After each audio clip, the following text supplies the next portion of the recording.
नमस्कार विद्यार्थी मित्रमैत्रिणींनो, बोलसा अकॅडमीमध्ये आपलं सर्वांचं स्वागत आहे। या व्हिडिओमध्ये आपण महिला व बालविकास विभाग पुणे आयुक्त आणि अंगणवाडी सुपरवायझर जे एकात्मिक बालविकास सेवा योजना मुंबई आयुक्तद्वारे घेण्यात येणार आहे आणि समाज कल्याण विभागाच्या जे एक्झाम आहेत किंवा कनिष्ठ लेखापालच्या पुढे एक्झाम होणार आहेत, तर त्या सगळ्या सरळ सेवेच्या एक्झामला उपयोगी ठरतील असे आपण TCS द्वारे घेण्यात आलेले 2024चे GK म्हणजे जनरल नॉलेजचे आपण प्रश्न बघणार आहोत। एकूण 25 प्रश्न या ठिकाणी असणार आहेत। तर व्हिडिओ शेवटपर्यंत बघा, महत्त्वपूर्ण आहे कारण यावरून आपल्याला अभ्यासाची दिशा ठरत असते। तर बघा, पहिला प्रश्न आहे, मार्च 2014 पर्यंतच्या माहितीनुसार महाराष्ट्रातील कोणत्या जिल्ह्यामध्ये खनिज संपत्तीच्या अनुमानानुसार बॉक्साईट धातूचे साठे मोठ्या प्रमाणात सापडले आहे? तर ते कोल्हापूर जिल्हा उत्तर दिलेला आहे। त्यानंतरचा प्रश्न बघूया।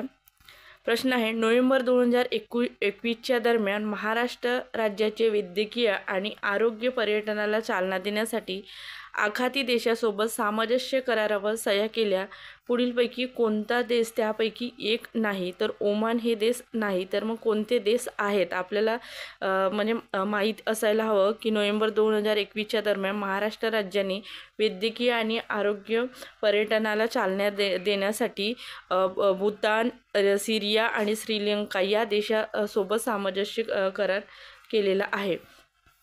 तर त्यानंतरचा प्रश्न, गोदावरी नदीच्या खोऱ्याविषयी कोणते विधान योग्य आहे असा हा प्रश्न आहे। 4 विधान दिलेले आहेत, तर त्यापैकी कोणते विधान योग्य आहे हे या ठिकाणी विचारलं आहे। तर या प्रश्नाचे आपण योग्य उत्तर पर्याय 2 दिलेला आहे, 2, 3 आणि 4। तर आपण ते पर्याय वाचून घेऊया गोदावरी नदीच्या खोऱ्याबद्दल। तर त्यामुळे आता गोदावरी नदीबद्दल विशेष माहिती म्हणजे जास्तीची माहिती करून ठेवा, कारण पुढे येणार म्हणजे पुढे ज्या एक्झाम आहेत त्या एक्झामला उपयोगी ठरतील। गोदावरी नदी, तर गोदावरी नदी ही द्वीपकल्पीय भारतातील सर्वात मोठी नदी आहे आणि ती दक्षिण गंगा म्हणून ओळखली जाते। ती भारताची दक्षिण गंगा म्हणून ओळखली जाते। दुसरा प्रश्न पण तयार होते की भारताची दक्षिण गंगा म्हणून कोणती नदी ओळखली जाते? तर गोदावरी नदी। आणि द्वीपकल्पीय भारतातील ही सर्वात मोठी नदी आहे। पर्याय 1 बरोबर आहे।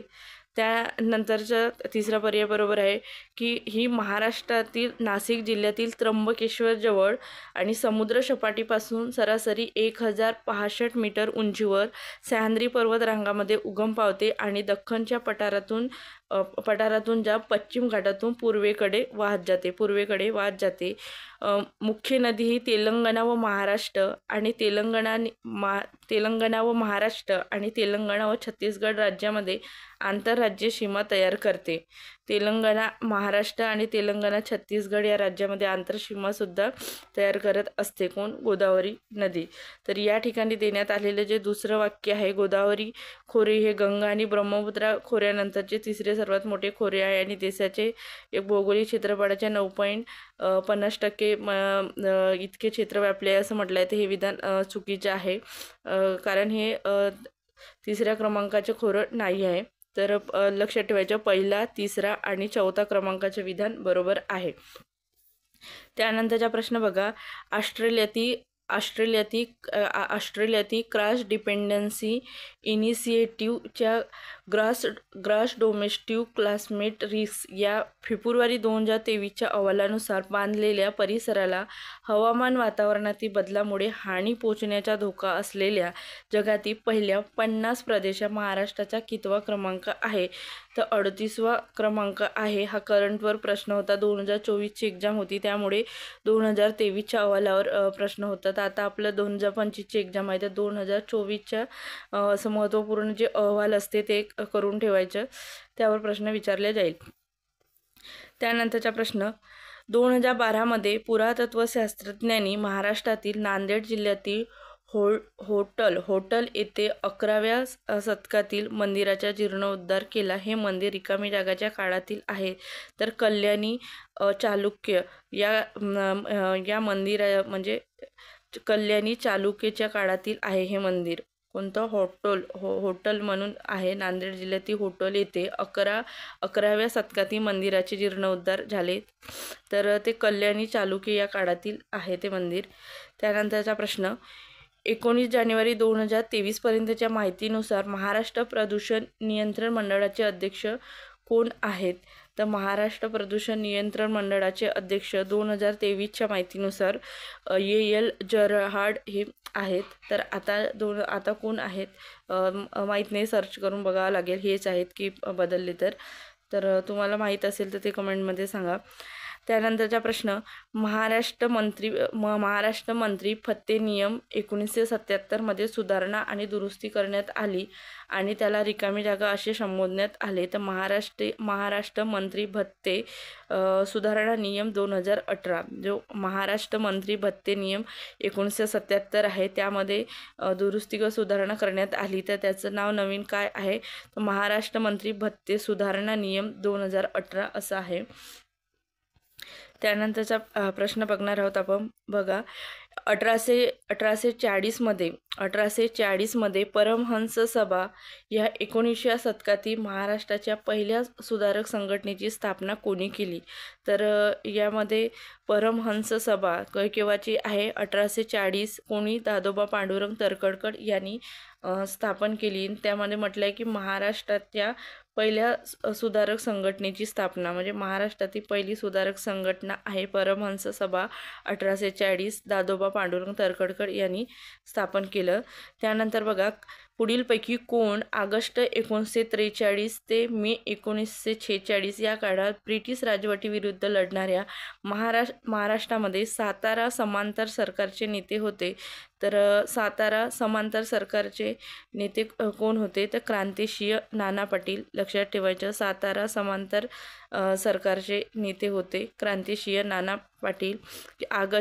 इसवी सन 250 ते 550 दरम्यान नंदीवर्धन ही नैऋत्य भारतावर राज्य करणाऱ्या महाराष्ट्रातील पुढीलपैकी कोणत्या राजवंशाची राजधानी होती, तर वाकाटक या घराण्याची नंदीवर्धन ही राजधानी होती. तर जे हिस्ट्रीचं जुने स्टेट बोर्ड आहे इयत्ता 9वीचं, तर त्यामध्ये महाराष्ट्राचा इतिहास दिलेला आहे. तर त्यामध्ये हे माहिती दिलेली आहे, वाकाटक नंदीवर्धन ही ते राजवंशाची राजधानी होती, तर वाकाटक घराण्याची. त्यानंतरचा प्रश्न आपण बघणार आहोत. प्रश्न बघा, पुढीलपैकी कोणते विधान महाराष्ट्रातील जिवती पूजेचे अचूक वर्णन करते. जिवती पूजेबद्दल दिलेलं आहे, तर हे सुद्धा स्टेट बोर्डमधूनच आलेलं आहे. देवी पार्वतीच्या आराधनेसाठी श्रावण महिन्यातील कोणत्या एका शुक्रवारी विवाहित स्त्रिया हा सण साजरा करतात, जुलै ऑगस्टमध्ये. तर हे विधान बरोबर आहे, तिसरं विधान लक्षात ठेवायचं. त्यानंतरचा प्रश्न, कोणत्या वर्षी सालसेत प्रांताला मराठा साम्राज्यात समाविष्ट करण्यात आले. सालसेत प्रांताला मराठा साम्राज्यामध्ये समाविष्ट कोणत्या वर्षी सालसेत प्रांताला मराठा साम्राज्यात समाविष्ट करण्यात आले, तर 1739 उत्तर दिलेलं आहे. त्यानंतरचा प्रश्न बघा, महाराष्ट्रातील ताडोबाच्या जंगलात कोणत्या प्रकारच्या वनस्पती आढळतात. ताडोबाच्या जंगलामध्ये कोणत्या प्रकारच्या वनस्पती आढळतात, तर दक्षिणी उष्णकटिबंधीय शुष्क पर्णपाती असं उत्तर दिलेलं आहे. दक्षिणी उष्णकटिबंधीय शुष्क पर्णपाती. आणि ताडोबा अभयारण्य कुठं आहे, तर तुम्ही कमेंटमध्ये सांगा. ताडोबा अभयारण्य, तर ताडोबा अभयारण्य कोणत्या जिल्ह्यामध्ये आहे ते सुद्धा कमेंटमध्ये सांगा. मी म्हणजे तुमच्याकडून उत्तराची अपेक्षा करते. त्यानंतरचा प्रश्न, फेब्रुवारी 2022 मध्ये मुंबईतील राजभवनात राज्यभरातील 40 डॉक्टर आणि सामाजिक कार्यकर्ते यांना उत्कृष्ट समाजसेवेसाठी कर्तव्यम प्रेरणा पुरस्कार देणाऱ्या पुण्यातील कर्तव्यम सोशल फाउंडेशनचे अध्यक्ष कोण होते, तर संतोष बारणे. हा करंटमधून आलेला प्रश्न आहे. त्यानंतरचा प्रश्न, ऑक्टोबर 2019 मध्ये झालेल्या महाराष्ट्रातील आमदाराच्या निवडणुकीत वर्धा मतदारसंघातून कोण विजयी झाले, तर पंकज राजेश भोयर. हा पण करंटचा प्रश्न आहे. त्यानंतरचा प्रश्न बघा, दहीहंडीला महाराष्ट्रातील क्रीडा प्रकाराअंतर्गत मान्यता दिली जाईल आणि गोविंदांना क्रीडा श्रेणी अंतर्गत नोकऱ्या मिळतील असे जन्माष्टमीच्या मुहूर्तावर महाराष्ट्रात मुख्यमंत्री एकनाथ शिंदे यांनी जाहीर केले. त्यांनी सर्व गोविंदांसाठी किती विमा संरक्षण जाहीर केले, तर 10 लाख रुपये आहे. त्यानंतरचा प्रश्न बघूया. प्रश्न आहे, 2 मार्च 2023 पर्यंतच्या माहितीनुसार केंद्रीय मंत्रिमंडळातील मंत्री असलेले महाराष्ट्राचे रावसाहेब दानवे पाटील हे रिकामी जागा आहे. तर ग्राहक व्यवहार अन्न हा प्रश्न करण्यात काही पॉईंट नाही, कारण आता मंत्रिमंडळ चेंज झालेलं आहे, त्यामुळे हा तेव्हाच विचारला जाणार नाही. त्यानंतरचा प्रश्न बघा. प्रश्न आहे की विधाने कोणते योग्य आहे ते आहे. तर या ठिकाणी पहिला विधान आणि तिसरा विधान बरोबर आहे, तर ते वाचून घेऊया. NCRBच्या आकडेवारीनुसार 2021 मध्ये देशभरातून नोंदवल्या गेलेल्या एकूण आत्महत्यातील 13.5% आत्महत्या महाराष्ट्र राज्यात आहे. 2021 मध्ये महाराष्ट्रामध्ये 22,207 आत्महत्या झाल्या असा प्रश्न आलेला आहे. त्यानंतरचा प्रश्न बघा. 10 जून 2019 रोजी महाराष्ट्र सरकारने महामुंबई मेट्रो ऑपरेशन कॉर्पोरेशन लिमिटेडची स्थापना केली. पुढीलपैकी कोणते या मंडळाचे उद्दिष्टे नाही? तर उद्दिष्टे नाही असं विचारलं आहे. तर विशेष नियोजन प्राधिकरण क्षेत्रासाठी विकास योजना तयार करणे आणि विकास अनुमती व ना हरकत प्रमाणपत्रे प्रचलित करणे हे महामुंबई मेट्रो ऑपरेशन कॉर्पोरेशन लिमिटेडचे हे उद्दिष्टे नाही आहे. तर या ठिकाणी देण्यात आलेले हे जे 3 पर्याय दिलेले आहेत हे ते उद्दिष्टे आहेत त्यांचे.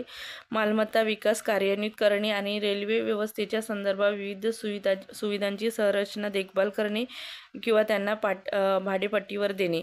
मुंबई महानगर प्रदेशातील सर्व मेट्रो मार्गावरील दळणवळण आणि देखभाल यांच्या संबंधित कार्य स्वतंत्रपणे पार पाडणे.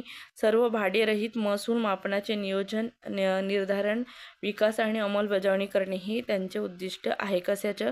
महाराष्ट्र म्हणजे महामुंबई मेट्रो ऑपरेशन कॉर्पोरेशनचे. त्यानंतरचा प्रश्न बघूया. प्रश्न बघा. भारतीय वाघाच्या प्रजातीचे म्हणजे बंगाल वाघाच्या प्रजातीचे संरक्षण करण्यासाठी कोणत्या वर्षी चांदोली राष्ट्रीय उद्यानाला व्याघ्र प्रकल्पाच्या म्हणजे सह्याद्री व्याघ्र प्रकल्पाचा एक भाग म्हणून जाहीर करण्यात आले? तर ते 2007 मध्ये जे चांदोली राष्ट्रीय उद्यान आहे त्याला व्याघ्र प्रकल्पाचा एक म्हणजे सह्याद्री व्याघ्र प्रकल्पाचा एक भाग म्हणून जाहीर करण्यात आले. तर ते केव्हा? तर 2007 साली. हा महत्त्वाचा प्रश्न आहे. त्यानंतरचा प्रश्न. मे 2021 मध्ये कोणत्या चक्रीवादळाने महाराष्ट्रातील 17 जिल्ह्यातील 0.17 लाख कृषी क्षेत्रांना प्रभावित केले? तर तो चक्रीवादळ कोणता होता?